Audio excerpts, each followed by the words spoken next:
What is going on, guys? Today I'll be showing you guys true Draco deck build that I still use in 2021. To start it out, we have double inspector border. Basically what he does is your opponents can't use any monster effects unless they control either a link, XYZ, some type of extra deck monster, and then if they control one of them, they basically get to use one effect for each one that they control. Then from Inspector border, we play double a Monoi. This card's really good because if you play, say you go first, true Dracos, they typically want to go first. So if you go first, basically you play this out as your normal summon, and then your opponent can't activate any hand traps, any monster effects. This one covers both the field, hand, graveyard, things such as that. Then we play one of these guys here. He's really good because when you summon him and your opponent activates some type of effect, you end up getting to search for a continuous trap. I normally go into Apocalypse with this only because when I do play Apocalypse, I could always activate Apocalypse's effect to tribute summon some other type of True Draco card, and then it halves all my opponent's attacks. So this card's really good when you're searching for traps and a quick way in case you don't have any board. Then we play three of them. This card basically does almost the same thing as the last monster, but instead this one searches for monsters. So you use this to search for this guy out, and now you have a trap as well. This card's really good when you have no monsters in hand and you have a lot of spells and traps. Then we run three of this guy here. He lets you look for the spells. So he lets you search for disciples. What disciples lets you do, it lets you basically send three True Draco cards back from your graveyard into your deck. You get to shuffle them back into your deck, and then you get to draw one after. That's all the monsters we end up running in this deck. We end up running three of him, three of her, one of him, two Amano Iwatos, and then two Inspector borders.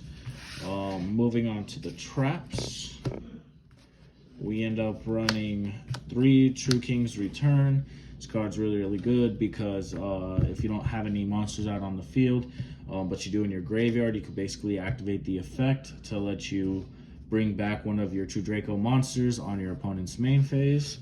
Also, when this card gets sent from the spell/trap zone, you also get to pop one of your opponent's monsters. Really good. Then we have Apocalypse. This card is really good because it does the same thing as True King's Return, lets you pop one of your opponent's monsters, but also it has a secondary effect to where if you control another type of True Draco card, you could pop it, and when you pop it, you could half your opponent's monsters attack and defense for as long as they're out on the field. Then we run two Monarchs Erupt for, the floodgate. Your opponent can't activate any monster effects unless they're tribute summon monsters. Really good here, especially against dinos. This is my out when I play against dinos, because once you get this off, if they don't have a miscellaneous, they really can't do anything. Then I run three lose one turns. This card is really good because it basically stops your opponent when they special summon a monster. Their effects can't be activated during the turn that it was summoned, and they have to go in defense.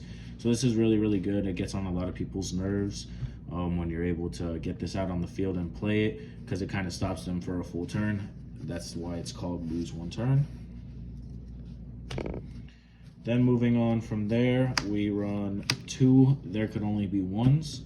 This card's really good because a lot of decks nowadays, they're all about using one type of monsters, like dragons, things like that. So this card right here doesn't allow your opponent basically to have more than one dragon out on the field. It's really, really good when you're running against Altergeist, things like that. This, in my opinion, is one of the best cards in the game when running it in that deck. Then we run one Terraforming. From Terraforming, of course, you're going to go on the Dragonic Diagram. Dragonic Diagram is really, really good because it buffs your attack by 300, and then once per turn, your cards, when they are being battled, can't be destroyed. So now instead of it being destroyed, it would stay on the field, and then your opponent would have to beat over it twice. So this card's really, really good also because it lets you search.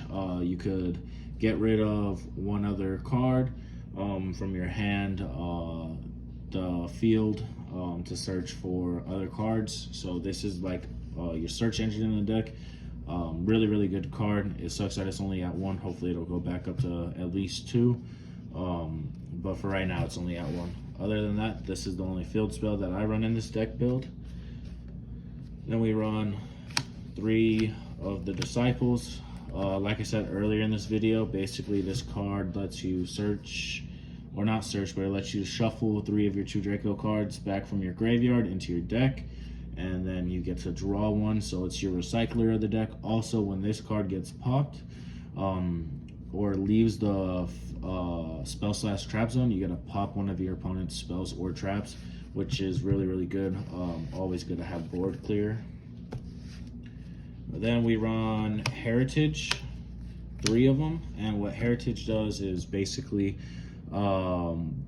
anytime one of your cards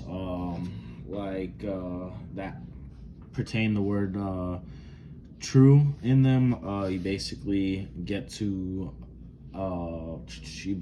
draw 4. So if one of these were to get sent, you'd get to draw 1 for that during your main phase. If one of these gets sent, you'd be able to draw 2 because you got 2 of them sent to the main phase. And then if one of these were to get sent, you would also get to draw another one. So if all 3 of these got sent during your main phase, you would get to draw 3 cards instead of just 1. Unfortunately, with Heritage, it's only 1 per. So if you got 2 traps that got sent, you would only be able to draw 1, unfortunately, instead of 2. Same with the monsters and the spells. From that, we go into, I like to play 3 Magic Planters. This card's really, really good because it lets you get to pop continuous trap. And with you popping the continuous trap, you get to go into that extra effect if you were to do True King's Return or Apocalypse. And you would get to pop one of your opponent's monsters as well, and then you get a draw 2. Really, really good for draw power. Really good way to pop one of your opponent's monsters if you don't have any other way to get rid of them. Then when I play 1 Desire, I used to run 3 in this deck, but running 3 was too cloggy. I would play a Pot of Desire and then draw into another 1 or another 2. So I kind of just brought it down to 1. You really don't need this card, but you could always add it. Then I run 3 Pot of Desires Pot of Desires. I run 1 Pot of Desires, but I run 3 Pot of Dualities. Basically, everybody knows what Pot of Duality does. If you don't, then you've been living under a rock for the last like 6 years. Then I run 1 Upstart for extra draw power. This is another card you can add in there if you want. You don't really need it. I have it just so I can have the extra draw power. And then I run 1 card of Demise. Really, really helps, especially if you don't have anything in your hand. You get a +3. Only bad thing about this is if you don't have any way to play those cards after you draw them, they just go to the graveyard at the end. Thank you for watching, and I hope you guys enjoyed.